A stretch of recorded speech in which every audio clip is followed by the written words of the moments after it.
Tuairiscíodh go bhfuil dréachtphlean curtha le chéile ag an Rúis agus na Stait Aontaithe chun críoch chur leis an chogadh san Úcráin. Sa phlean seo tá ceapaí bheith curtha le chéile ag an teach bháin agus Moscow tá 8 gré is fiche.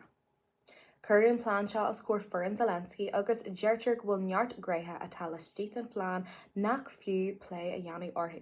Pointí ar nós talú a héalaí, cabhar mullateach na Stait Aontaithe a ghardaí agus arm na Úcráin féin a ghardaí fásta. Tuair go bhfuil an plán síochána seo ó Trump anna chosúil leis an phlean síochána a bhain leis an Phalaistín agus Israel. De solas curtha ar an phlean ó hiú Amajé, mar gheall go bhfuil rialtas Zelensky i món scanál éalaithe láthair agus feictar ar go bhfuil na Stait Aontaithe agus an Rúis ag ghlacu buntáiste bhaid sin agus an rialtas níos leagtha ná mar a bheadh sé do gra.